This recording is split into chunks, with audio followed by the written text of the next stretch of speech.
Hello everyone. Now I'm gonna start this video by warning you my voice is not 100% today. Yesterday I had a Red game with 3 new players, and well, we all got a little loud. I've not laughed so hard in weeks, chaos was had, and it was a good time. It is also why from here on out, I'm gonna be recommending people's first game to be done with a little adventure at the end of easy mode. I'll go over that though most likely in the next video or some other time, not really important right now. Little additional note at the end because it's not relevant to Red and would just take away from going over the good stuff first. Today though, I want to go over something that builds on the last video we did on expectations and communicating them. When it comes to Cyberpunk Red and Cyberpunk 2077, there is one giant difference between the two, and it's definitely something I want to cover before we start going into the deeper stuff. This isn't really going to be a lore video, but I'm rather just making sure that the point is there. Cyberpunk Red is an outright prequel to 2077. It takes place in the year 2045, so you have about 32 years there of a difference. Now, there is a really solid timeline of all the events from the early 90s all the way up to the present. They're up in the core rulebook, and you'll find it on page 236. I feel the timeline does a great job of setting the tone and just overall setup, but I want to make sure it's noted so you can go check it yourself if you have the core book. But that's also if you're coming in off of Cyberpunk 2020. What if you're coming in from Cyberpunk 2077? Well, that's the kicker. You'll have the whole world and tech of that setting in your head, and now basically having to take a step backwards in time to fit in. Now, one thing I do see often is people trying to reflavor their games to be in 2077, but I recommend at least running a couple games in Red's 2045 first. Even I tried it, and I failed horribly. I made a complete mess of it, don't ask. But you may find yourself liking Red's setting more than you'd expect. And there's not that too big of a jump between the two, believe it or not. Like, one good example is in 2077, any single time you call someone or send someone any money, you see their eyes respond and light up blue, right? Well, that technology does exist in Red, and it's called an internal agent. Effectively, anytime in 2077 you get a holo call or anything like that, that is your internal agent. It's your internal cell phone. Now, what an agent is essentially a super smartphone in Red, complete with a self-adaptive AI that does all kinds of nice little things. An example I like using for my players is Tony Stark's cell phone from Iron Man 2, just because, well, it looks cool and is cool. I'd show it here, but I don't think Marvel would like that. But yeah, whenever I'm describing them what it looks like in hand, that's my go-to. Internal agents I like to portray as adopted in 2045, but still not really super common, so that there's definitely more reason to have a normal agent out physically in your hand. This is something that you'll actually still see in 2077 if you keep an eye on the crowd. Agents still are everywhere in this time period.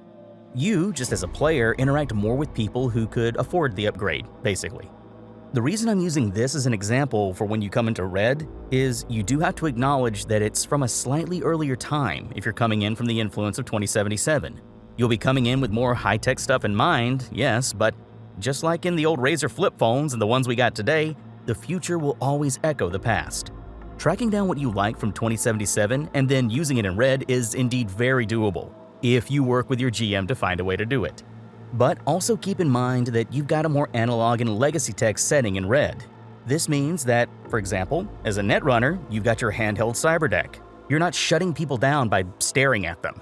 That's what I wanted to get around to, and why in my Cyberpunk Rundown video I explicitly had a section just for net running like this. Whenever you are coming in from 2077, once you sit down and start planning your character out, I recommend coming from a position of, okay, so I want to do this.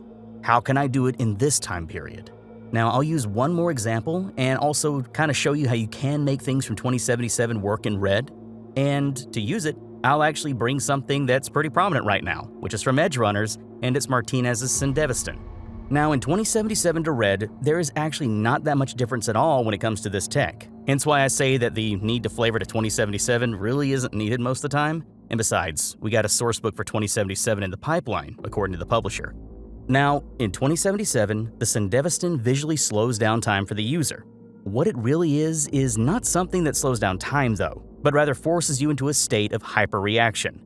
You're used to triggering it and then going nuts on enemies that have no time to react and defend themselves.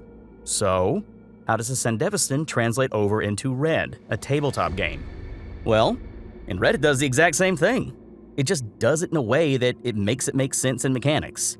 A Sandevistan in Red, in combat, bumps you up higher in initiative, by +3 total to your initiative roll.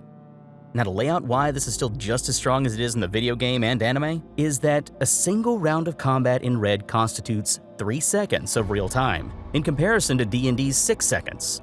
This translates to the fact that your sped up reaction time is basically so quick that your enemy will be unable to act before you can, meaning you'll be able to catch them helpless, unless they have some kind of godly initiative roll. In the end, you get an effect that's almost the exact same, just from 2 different mediums.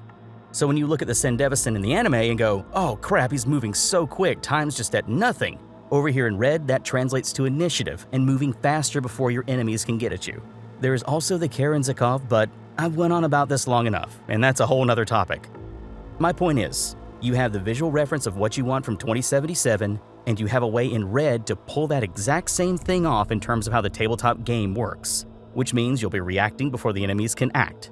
I could go into more examples of Red versus 2077 and how they're different, or even ways that they're similar and you can make them work between the two, but I feel I've gone on here long enough, and I'm trying to not just dump too much information on you right off the bat in a single video. It's not really fair to do.